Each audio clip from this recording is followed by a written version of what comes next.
नाजायज़ धिका लगाइनि ऐं मुख़्तलिफ़ शाखनि में पाणी शदीद खोट ख़िलाफ़ आबादगारनि ऐं सिविल सोसाइटी पारां इंशालती प्रेस क्लब जे अॻियां धरणो हयो वियो आहे। इन सिलसिले में असां हितां आबादगारनि ऐं सिविल सोसाइटी जे अॻुवान ऐं नुमाइंदा हिते शरीक आहिनि। उन खां पुछंदा थियूं छा था चवनि। हींअर मुसलसल ही बंदी 6 महीननि खां बंदी रही आहे ऐं असांजो हीउ जेको वाह आहे 12 माह वाह आहे ऐं टेक्निकल फॉल्ट धिका जेके आहिनि उन्हनि धिकनि जे करे असांजी ट्रेलनि ते पाणी पहुचे कोन थो ऐं मुसलसल इन साल को फसल कोन लॻो आहे। आबादगार जेके आहिनि से मुसलसल माना जेको सो माना कैद साली जो शिकार रहिया आहिनि जीअं त माना असांजो देहूं कैद साली माना अफ़ज़दा ॿुधायूं वियूं आहिनि ऐं उन दौरान जेके धिका कट्स जेके लॻल हुआ उहे कट्स कुझु बंदि थिया आहिनि, कुझु अञा रहियल आहिनि। असांजो इहो ई मुतालबो आहे उहे कट्स बंदि करे असांजो पाणी जो जेको वारो आहे उहो यकीनी बनायो वञे। हीअ बुख हड़ताल असां जारी रखंदासीं ऐं हीअ अॼु जो बुख हड़ताल आहे शादी सब डिवीज़न सां जेके बि नाजाइज़ूं थियूं आहिनि उनजे पाणी ख़िलाफ़ु नाजाइज़ूं थियूं आहिनि उन्हनि ख़िलाफ़ु हीअ बुख हड़ताल आहे। पाणी हिकु जियापो आहे, ज़िंदगी आहे। हिते जा आबादगार तबाह ऐं बर्बादु थींदा था वञनि। हिते जो फसल तबाह थी वियो आहे। बिस्मिल्लाहिर्रहमानिर्रहीम। पर जीअं त ही पाणी जे मसइले में जेको आहे सो हिते जी बुख हड़ताल वेठा आहियूं। पाणी माण्हुनि जी जियापो आहे। असांजा ही जेका शहर आहिनि पाणी न हुजण जे करे बैकवर्ड इलाइक़ा आहिनि वीरान थी विया आहिनि ऐं हिते जेका माण्हू हुआ जेका 12 ॾींहं जा माण्हू हुआ पाणी न हुजण जे करे कराची में 200 रुपए ते मज़दूरी पिया कनि। असांजो इहो ई मुतालबो आहे त हिते जा जेका शहर आहिनि वीरान थी विया आहिनि, माण्हू बेरोज़गार आहिनि, माण्हुनि वटि को जियापे जो को सहारो कोन्हे। तंहिं करे असांजो पुरज़ोर मुतालबो आहे त महिरबानी करे असांजे इलाइक़नि खे पाणी ॾिनो वञे। पाणी खां सवाइ ही सभु इलाइक़ा जहिड़ा आहिनि ई कोन, गैर आबाद रहनि था। हिते जूं जेकी ज़मीनूं आहिनि बंजर बणिजी वियूं आहिनि, जेकी सोन जहिड़ियूं ज़मीनूं आहिनि उहे वीरान पयूं आहिनि। का शइ कोन्हे थी। हिते जा माण्हू तमामु मायूस आहिनि। ख़ुदा जे वास्ते हिते जे माण्हुनि खे पाणी मुहैया करे ऐं हिननि जे जेकियूं उमेदूं आसूं जी ज़िंदगी जेका जियाप आहिनि उन्हनि खे बहाल करे न वञनि। असांखे पाणी खपे। महिरबानी। जेको महिरबानी निहायत रहम करण वारो पाणी हर फ़र्द जो जियापो आहे। पाणी जी असांखे खस वियो रोज़गार त मिलियो ई कोन, बाक़ी आहे पाणी उहो बि ॾिसो में वञे पियो असांखां। पोइ असांजो कहिड़ो जीअं थींदो, असां कहिड़ी आबादगारी थींदी। हुकुमरान जीअं नाजाइज़ जीअं इहे जेके कढिया थो इहे ख़ारिज करियो ऐं तव्हां शादी इस्तेमालु वाह के अकरम वाह के जेके बि शाखूं आहिनि उन्हनि खे पाणी ॾियो। उन्हनि जी पाणी 12 माह जेको पाणी आहे उहो असांखे मोटाए ॾियो। महिरबानी करे इहो असांखे पाणी मोटाए ॾियो। जेको असांजो अलामती बुख हड़ताल जेका आहे सा पाणी जे ख़िलाफ़ु आहे। हिकिड़ो जेके गैर क़ानूनी धिका लॻाया विया आहिनि अकरम वाह में ऐं असांजो जेका पुछड़ आहे उनखे सुकाइण जे लाइ ॿिया जेके 3 फ्लड कैनाल निकिता आहिनि उहे सिर्फ़ु फ्लड में वहंदा आहिनि, जेके हींअर जेको आहे कंटिन्यू वहनि पिया।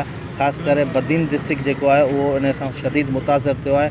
उन जे लाइ हीअ असांजी पहिरीं कड़ी आहे। मुसलसल एहतजाज कंदा रहंदासीं जेसीं ताईं इहे गैर क़ानूनी धिका नथा निकिरनि ऐं असांजे अकरम वाह में जेके गैर क़ानूनी लिफ्ट मशीनूं ऐं शाखूं जेके निकितियूं आहिनि उन्हनि ते जेका कार्रवाई नथी थिए। जेका कार्रवाई थी आहे उहा थी आहे अलीपुर खां वठी निंदर ताईं, अलीपुर खां मथे ताईं जेका बहरात ताईं जेका कोटली बोरा ताईं जेका कार्रवाई कई वञे ऐं इहे गैर क़ानूनी लिफ्ट मशीनूं शाखूं बंदि कयूं वञनि ऐं बदीन डिस्ट्रिक्ट खे पाणी ॾिनो वञे।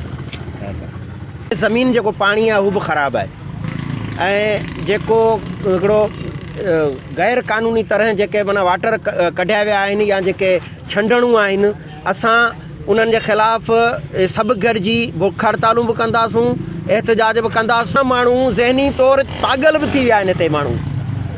हिते जा माण्हू ज़हनी तौरु पागल थी विया आहिनि। ॿी ॻाल्हि त हिते माण्हू ख़ुदकशियूं कंदा छाजे करे त हिते जे ज़ेर ज़मीन हिकिड़ो पाणी जी खोट आहे, ॿियो ज़ेर ज़मीन जेको पाणी आहे उहो सिहत लाइ मुज़र आहे। हितां जा माण्हू बुनियादी तौरु हेपेटाइटिस में बि जेका सो वठिजी विया आहिनि। असां हितां जे हुकुमराननि खे, असां हितां जे माण्हुनि खे जा माण्हू हाणे अलाह उन्हनि खे हलाए पियो, बाक़ी ॿियो मिड़ेई ख़ैरु आहे। असां इहो मुतालबो करियूं था हीअ सियासत खां हटी ही निज असांजे ज़िंदगी जे जियापे जो मसइलो आहे। हिन ते असीं इंतिहाई क़दम ताईं बि पहुचण लाइ तयारु आहियूं। इंशाअल्लाह हिते पंहिंजे हक़नि लाइ जहाद करणु ज़रूरी आहे। उन लाइ असांजा दोस्त आबादगार हितां जा मक़ामी माण्हू बाक़ाइदे स्टैंड वठंदा। हीअ असां जूं हड़तालूं जारी रहंदियूं, इंशाअल्लाह अञा बि वधंदियूं। अपील था करियूं त महिरबानी करे असांखे पाणी जो जीअण जो हक़ ॾिनो वञे। असांजा जेके बाराड़ी जा इलाइक़ा आहिनि उते त बिल्कुलु पाणी न आहे। माण्हुनि जो माल मरे पियो, माण्हू ख़ुदि हाणे ख़ुदकशी करण ते मजबूर थी विया आहिनि ऐं अहिड़ा वाक़िया पेश आया आहिनि। आला इदारनि में माण्हू वेठा आहिनि, उन्हनि खे अपील थो करियां त महिरबानी करे बाराड़ी में ऐं टाउन में पाणी पहुचायो वञे। पाणी जो जीअण जो असांजो सहारो आहे। जे अगरि असांखे पाणी न ॾिनो वियो, असांखे अगरि पाणी न ॾिनो वियो, थी सघे थो असीं दाइरो वधाईंदासीं धरणे जो। ऐं इन में नाज़रीन, पाणी खोट खिलाफ़ जेको धरणो हो, इन में जेके शरीक आहिनि आबादगार, सिविल सोसाइटी जा माण्हू, मुख़्तलिफ़ तंज़ीमनि पार्टियुनि सां वाबिस्ता जेके हिते कारकुन अॻुवान शरीक थिया आहिनि, उन्हनि जो चवणु आहे त जेको अक्रम वाह आहे उनमें उन जा जेके आहिनि उनमें गैरकानूनी धिका लॻाया विया आहिनि ऐं जेके उन मां निकिरंदड़ शाखुनि उनमें हथरादू तौर ते पाणी जी खोट पैदा कई वई आहे। जेकर हितां जा आबादगार जेके आहिनि मुआशी बदहाली जो शिकार थी विया आहिनि। लखें एकड़ ज़मीन जेका उहा गैर आबाद थी वई आहे। कती ऐं चेट जा फसल न आहिनि थी सघिया, जंहिं करे मुआशी बदहाली वधी आहे। हितां जा माण्हू जेके आहिनि लॾपणा करे ॿियनि इलाइक़नि ॾांहुं रोज़गार जे लाइ विया आहिनि हलिया। माण्हू जेका दरबदर आहिनि ऐं हितां जो परेशान आहिनि, ज़हनी जेके मरीज़ बणिजी विया आहिनि। हिननि जो मुतालबो आहे जेकॾहिं त हिननि शाखनि में जेका लॻल गैरकानूनी धिका आहिनि उहे हटाया न विया ऐं हिननि शाखनि में पाणी मुहैया न कयो वियो वारे जो तहरीक जेका आहे अॻिते वधाईंदासीं। आचार अज़ीम खोसो, पब्लिक न्यूज़, पंगरियो।